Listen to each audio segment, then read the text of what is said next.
Many centuries ago, in the empire of Sazan, there lived a sultan. His name was Scheherazade, and he lived in a splendid palace.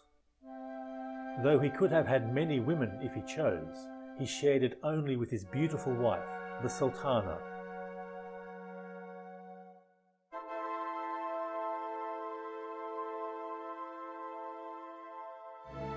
One evening, Scheherazade returned home to discover that the Sultana had been unfaithful to him. He ordered his wife and her lover to be executed.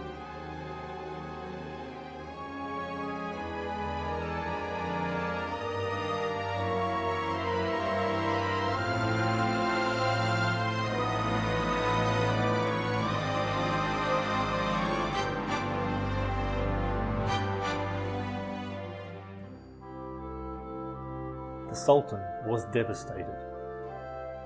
For days he wandered the halls, his hair dishevelled and his clothes unchanged. He spoke to no one, his face a thundercloud. Love holds great power, he thought. It can stab more deeply than any assassin's knife. Against such a wound, even legions of soldiers and fleets of ships offer no protection. Love, the Sultan decided, is a trap.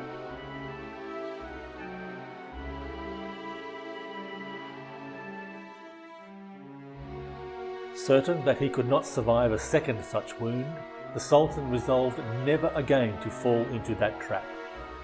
However, he had no wish to be alone. He still longed for the touch of another, the sound of another's breath in the bed. But he dared not take the risk of love. For days he pondered this dilemma.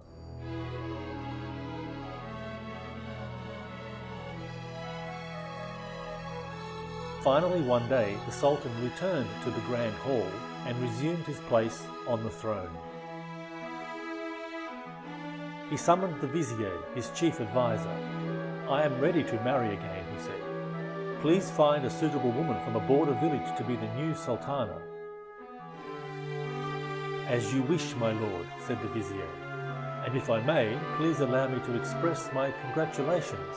The people will rejoice at this news." Yet he felt uneasy as he left the hall. Why did the Sultan speak of marriage with a face that still looked like a thundercloud?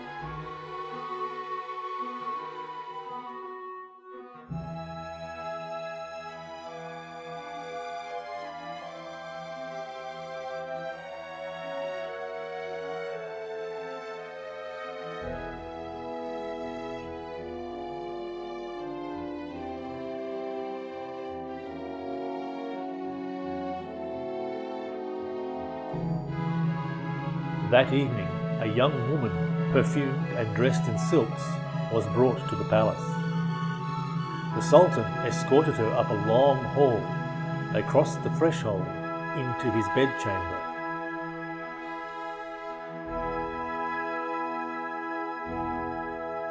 Night fell.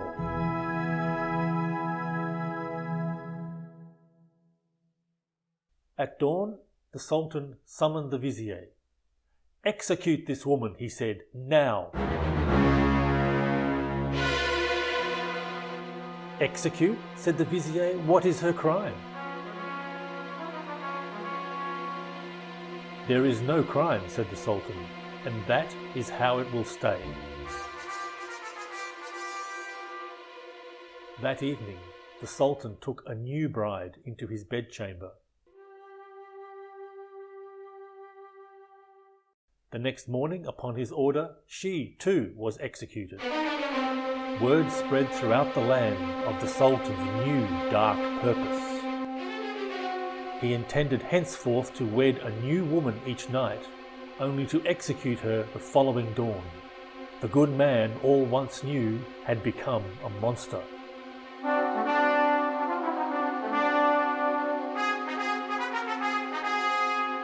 The people feared for their sisters and daughters. They fell to their knees and prayed, and their cries rose through the heavens.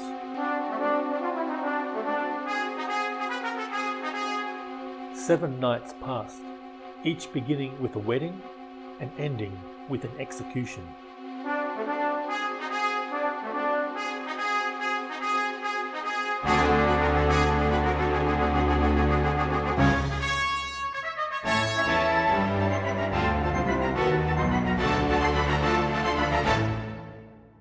On the 8th day, after that morning's execution, the vizier entered the grand hall.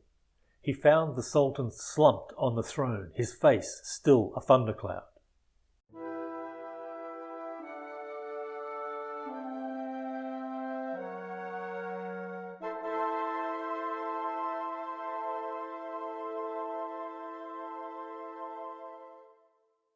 "My lord," said the vizier, "I wonder if I may share news of a private nature. I have a daughter. She writes poetry and reads many books. She has asked me to bring you a message." "My daughter says," he said nervously, "that she wishes to marry you."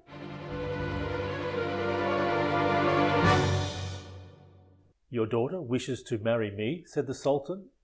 "Indeed she does, my lord, yes." "Surely your daughter knows what becomes of my sultanas?" "I have informed her of this in plain terms, my lord. She nevertheless wishes to marry you. She insists, I'm afraid." "I see." The Sultan pondered this for a moment, then sat back. "Be sure your daughter understands that it will not be different for her. Her fate will be the same as all the others. The choice is hers. If, by nightfall, she still wishes to marry me, she may come tonight to the palace. Thank you for the audience, my lord. My daughter will be here." That evening, the vizier's daughter, perfumed and dressed in silks, arrived at the palace. The young woman met the Sultan, and together they entered the bedchamber. "My lord," said the young woman, "as this is the last night of my life, may I make a request?" "Speak," he said. "At home I tell stories to my younger sister, but tonight she is not with me. May I instead tell you a story?" "If it pleases you." The woman leaned forward. Her eyes met his.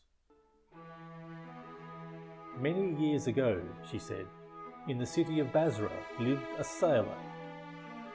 He was a strong, clever man, a veteran of many voyages. Through misfortune, though, he had lost most of his wealth. In the face of this setback, he drew up plans for a new journey. He assembled a crew and secured a fine, tall ship. In the Sultan's ear, the young woman's voice had an elusive quality, like a half-remembered song from a faraway place. One bright day, the sailor took the ship to sea. The walls of the room fell away as the world grew wide and blue. The rise and fall of the woman's voice became the roll of waves meeting the bow of the great ship. The Sultan gave himself to the salt air, the wind whipping through the canvas, the ocean spray, the songs of the crew. A vast horizon called him to daring deeds and distant shores.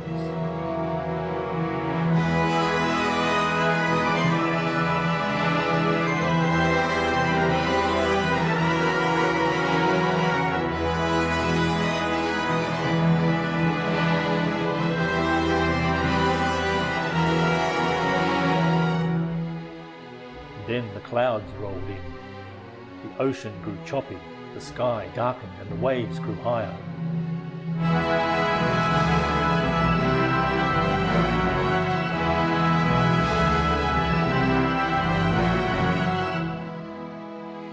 Lightning struck the mast.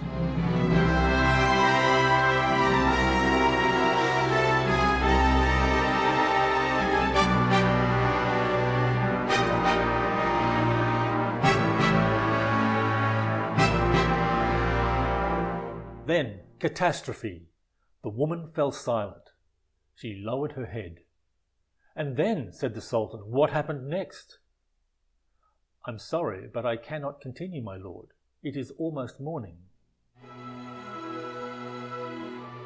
The Sultan's eyes went to the window. A faint glow tinted the sky. The vizier entered.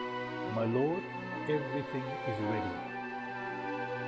But we're in the middle of a story. The ship went down. Now the sailor is stranded alone on a barren rock in the middle of the ocean. The man will starve to death unless... I need to hear how this story ends. The execution is postponed until tomorrow. He turned to face his bride. Do not think you are different. I merely wish to hear how the story ends. Then your fate will be the same as all the others. I understand, said the woman.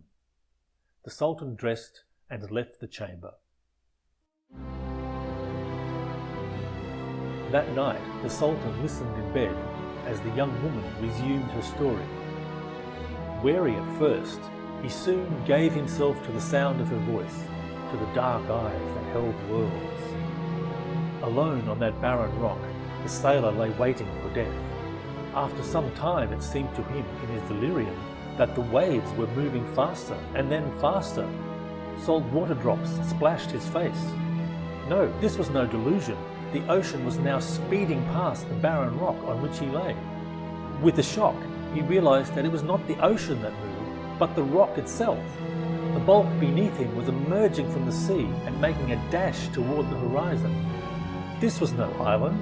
He was atop some huge, mysterious ocean beast that now bore him on some new journey across the waves.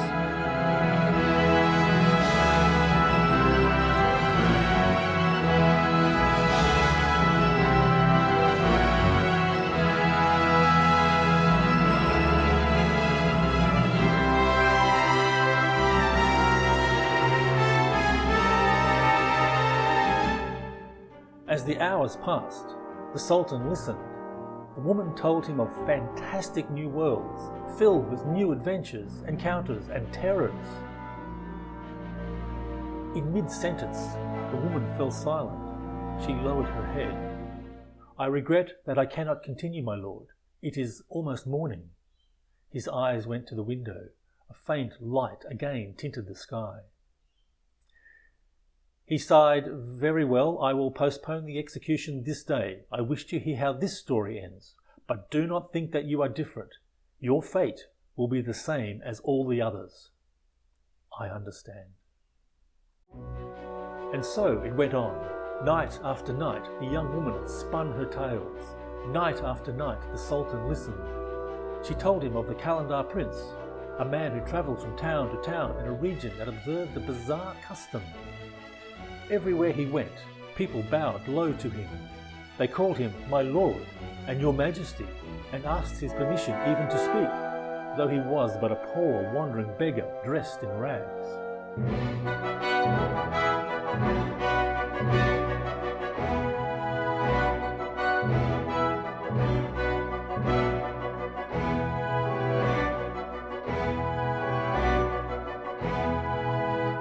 She told him of a prince who fell in love with a princess.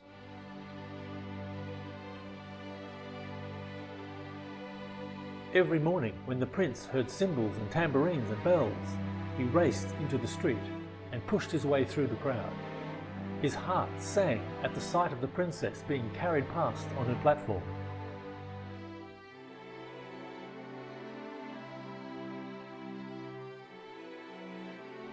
Yet this day, as her eyes met his, the prince realized that underneath the jingling jewels and silken scarves, the woman's own heart lay hidden.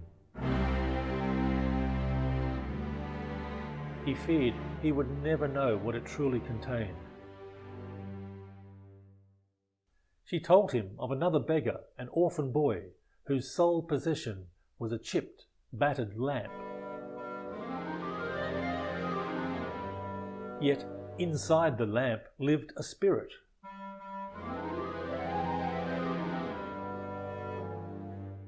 If the boy were but to summon it, the spirit could emerge and grant him the deepest wishes of his heart.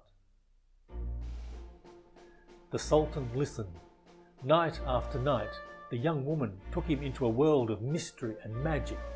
Each morning she fell silent, overtaken by time, her story unfinished. And each morning, the Sultan, desiring to know how the story ended, postponed her execution one more day. And so it went for 1,000 nights.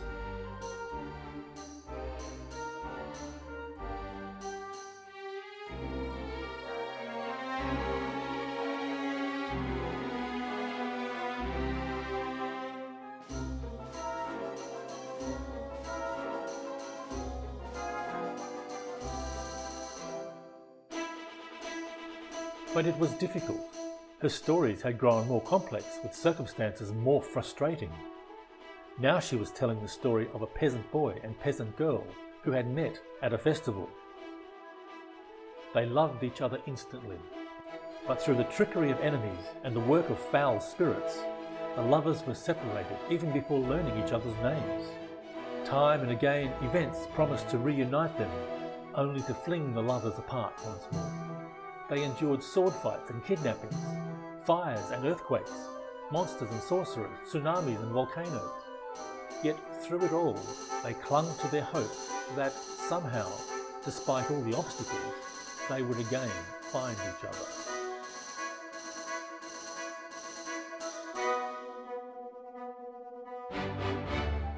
But the Sultan was growing tired of waiting. The woman described how the lovers at last found each other again. Their eyes met on the same street where they had first fallen in love. The lovers embraced at once, said the woman. They wept and poured out their hearts to one another. The peasant girl produced the amulet that revealed she was really a princess in disguise. The peasant boy then revealed an amulet of his own. He was really a prince. Together, the lovers proclaimed a new feast, a grand wedding feast. Handsome trumpeters blew fanfares, children played flutes. Girls with tambourines whirled in the streets. Harpers told stories. Ships in the river launched fireworks. Beggars were showered with coins, and everyone drank from goblets of gold.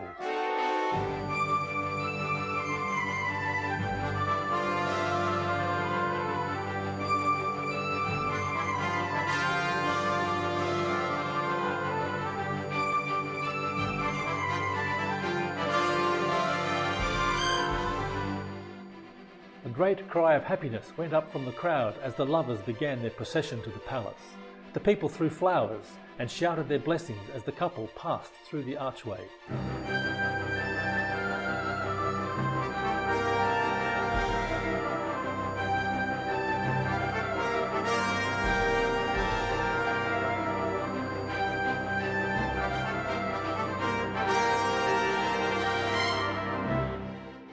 There, together at last, in their palace, they lived happily.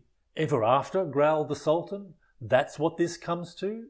Ever after is not an ending. Ever after is a lie. People do not just find each other and live happily ever after.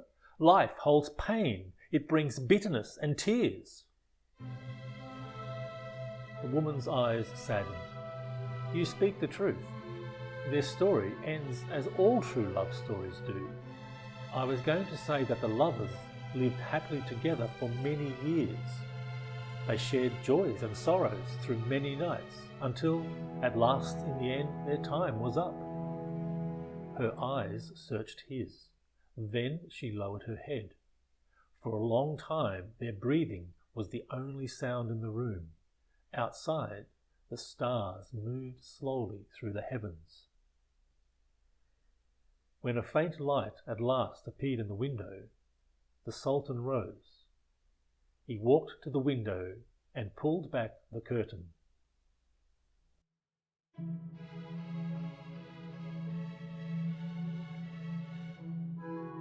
My lord, the vizier began, but the Sultan waved him away. The vizier bowed and withdrew. My lady, he said, I am terribly sorry. Here we have shared 1,001 nights, and I have never once asked your name. Please tell me. Scheherazade, the woman said. Scheherazade, he repeated. That's beautiful. He kissed her hand.